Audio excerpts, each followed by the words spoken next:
สบายดีวันนี้ก็สิมาเฮ็ดปูดองไว้กินยามแล้งเนาะเพราะว่าเฮ็ดปูดองไว้ใส่ตำบักหุ่งมีน้ำเนาะเริ่มต้นทำอิฐก็เขาก็เอาน้ำเทใส่ชามจะล้างปูเนาะล้างปูเอาปูลงล่าง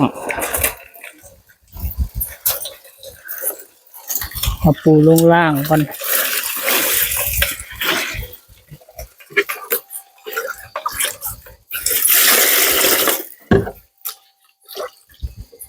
ล้างด้วยน้ำสะอาดเลือกปูใส่ถุงยาง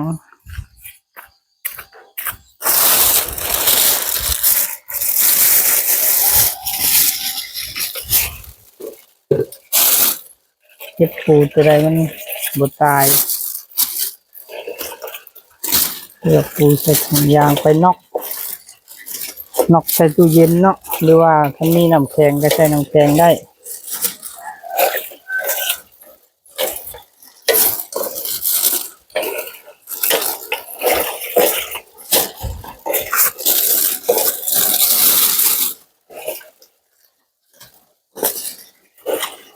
ล้างสะอาด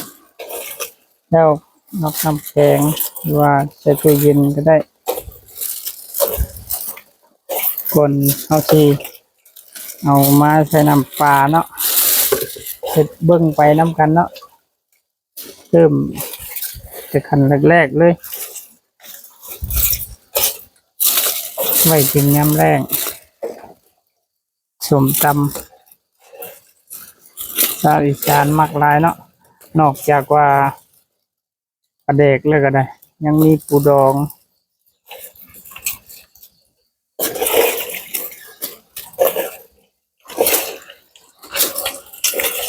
มาได้กับปูลายปีนี้ก็เก็บดองไว้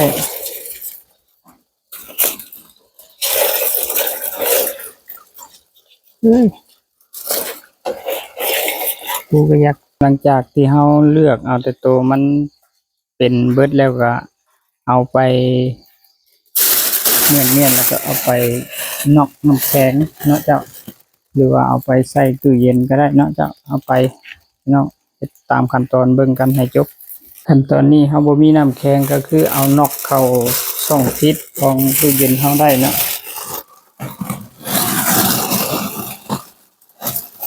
เอาเข้าช่องฟิตของตู้เย็นเนาะเอาปูล่างดีๆมาแล้วก็เอาช่องฟิตไว้เสร็จแล้วอัดพี่น้องหลังจากนอกกระปูได้ลายชั่วโมงแล้วกระปูตายครั้งแน่แล้วเนาะอาจจะเอาไส้บัดนี้จะเปิดแล้วปะนั่งเลยหลังจากนอกเอาเลยเดี๋ยวหลังจากนอกกระปูได้ใส่น้ำแข็งเย็นเรียบร้อยแล้วก็เอาเก็บใส่ภาชนะ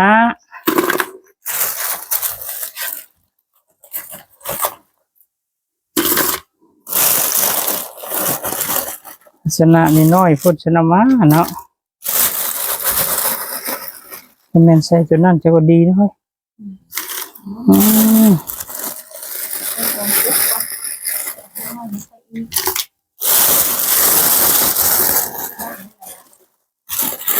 ล้างทีเดียวนั่นแหละล้างแต่พุ่นแหละล้างนอกแล้วก็บ่ต้องล้างมันละตัวมันก็ไข่ลายมือขี่ลายมือแล้ว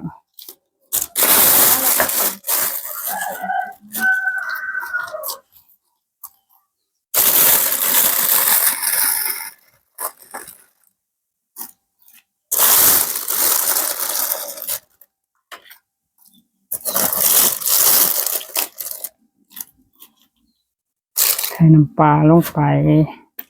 น้ำต้มชุกก็ได้เนาะ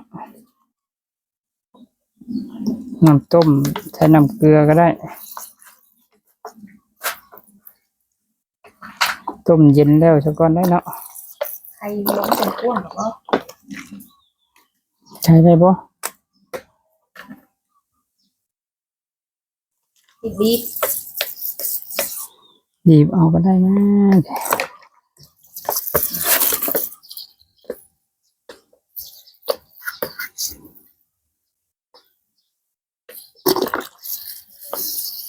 เดี๋ยว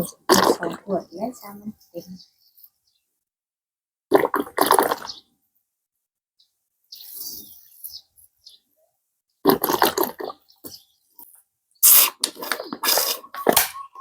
สองแก้วยังสิบ่พอเลยนี่เนาะ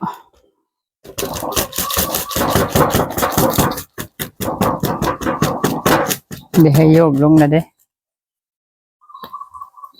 แค่ก็ดีเนี่ยนั่นเอง อืม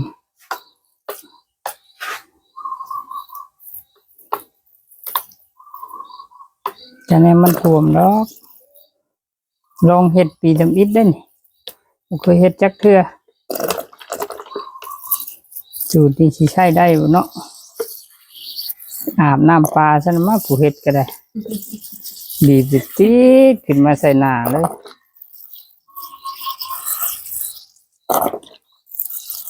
คนเคยเห็นมันสิอาบน้ำปลาเลย คนเคยเฮ็ดโพดเนาะ คนเคยเห็นน้ำปลาเลยมันสิอาบเลยมันสิอาบแล้วมันสิกินแล้วนี่ กินแล้ว10 บาทนึงแล้วน้ำปลา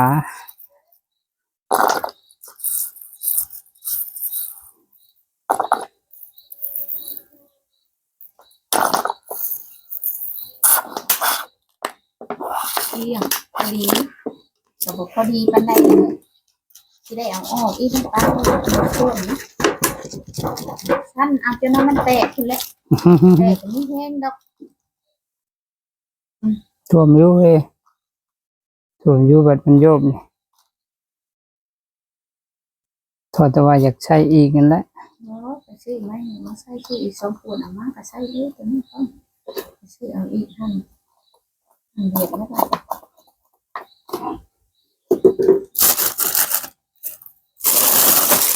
งานไว้เนาะ มันว่าเห็ดได้หรือสิเห็ด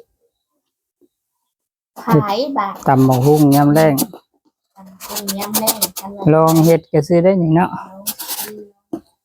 เราขายอีก เฮ็ดชิ้นเมียดมันนี่ เคยเห็ดทำใดเขา